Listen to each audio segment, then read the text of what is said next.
माझे नाव गोदाराम यशवंत कोरडे, मुक्काम पोस्ट हिवरे कोरडा, तालुका पारनेर, जिल्हा अहमदनगर.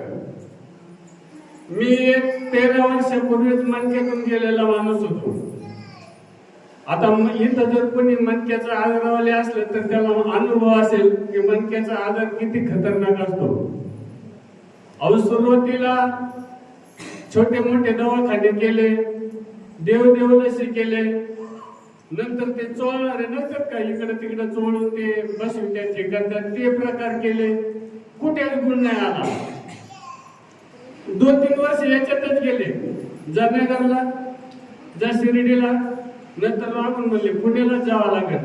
पुण्याला गेलो शेवटी. पुण्याला गेल्याच्या नंतर ते सगळे एक्सरे MRI वगैरे पहिले. डॉक्टर म्हणले अहो एवढा मोठा मणक्याचा प्रॉब्लेम आहे, तुम्ही एवढे दिवस काय करीत होते, जगायचंय का नाही? अहो म्हणलं जगायचंय पण पैसा पाण्याचा प्रश्न आहे ना. ते म्हणले याला ऑपरेशन शिवाय पर्याय नसतो, तुम्हाला ऑपरेशनच करावं लागेल फायनल. आता नगर मधले ते सांगत होते, श्रीलेनी ते सांगितलं होतं, पण मला वाटायचं बाबा ऑपरेशन नको, नातेवाईक म्हणायचे ऑपरेशन नको, दुसरे पर्याय पण ते शेवटी फायनल सांगितलं ऑपरेशन. पण त्रास एवढा वाढत गेला. ते नगर जिल्ह्यातले आम्ही नगर जिल्ह्यातले ते महाराज आत येता का तुम्ही? आमच्या जवळचे आले ना, आमची ओळख होईल.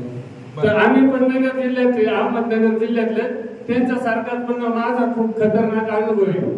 अहो एवढा त्रास म्हणजे रात्रीचं झोपलं तरी ठणक लागायचा, चालायचा तर विषयच नाही, असं उभं राहायचं शक्यच नाही. नातेवाईकांच्या पुढे कार्यक्रमाला जरी गेलं ना, आपण सोन्यासारखं खाली बसायचं, त्याने उभ्याने आपल्या सोबत बोलायचं, आपण वर बघायचं, त्याने आपल्या खाली बघायचं. खूप बिकट अवस्था होती खूप. आणि मला पण कळून चुकलं होतं की आपलं आयुष्य संपलेलंच आहे. कारण नाव नुसतं सकाळच्या पारी लग्नीला जरी जायचं म्हणलं तर खाली बसून लग्न करायची, एवढी खतरनाक अवस्था. बायकोला सांगितलं माझं आयुष्य एवढंच होतं, हे एवढं आपल्याकडे आहे, एवढं याच्यात तू मुलांचं शिक्षण वगैरे कसं करायचं ते तू आपलं ठरव. आता तिला बी तिच्या डोळ्यात पाणी आलं की तेवढं काय सगळं करू शकत नव्हती.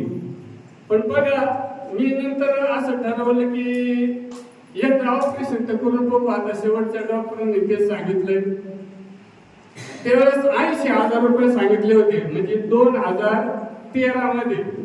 कारण माझे 2010 ला प्रॉब्लेम चालू झाला, 3 वर्ष गेले, 2013 त्याच्यातच गेले निघून. शेवटी ऑपरेशन करायचं ठरवलं फायनल. नातेवाईक म्हणायचे नको, पण ज्याचा त्याचा जीव त्याला प्यारा असतो. मी तसं मारणारच आहे, ऑपरेशन केलं मेलं तर मेलं, मग काय करणार आता, शेवटी पर्याय तर नाहीत ना. शेवटी फायनल केलं.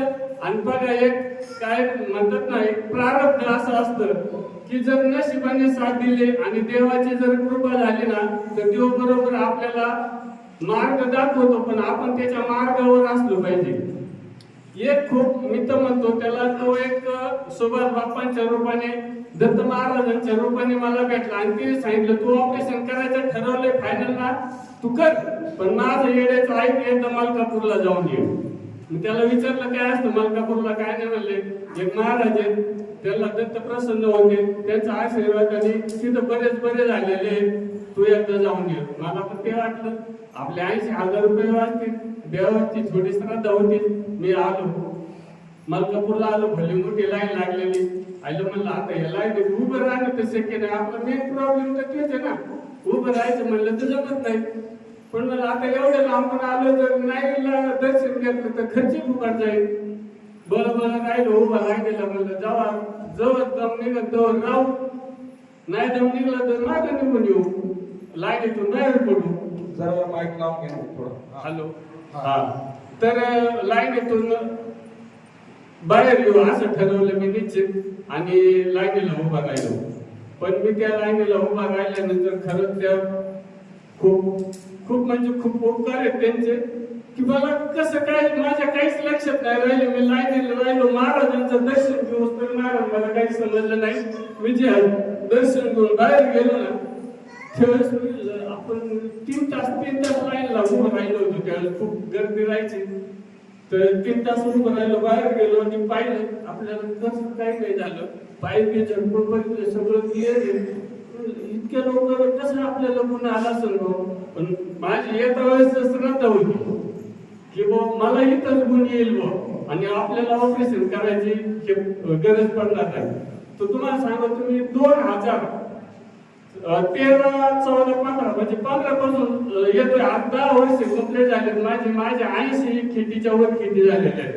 पण मी बरेच लोकांना आतापर्यंत घेऊन आलो असतो. सगळ्यात जास्त करून बेवडे लोकांना घेऊन आलेलं आणि 100% बरे झालेले ते माझं टाळ्यांच्या कडे आपल्याला स्वागत करायचं. धन्यवाद देतो, आशीर्वाद देतो. आणि दुसरा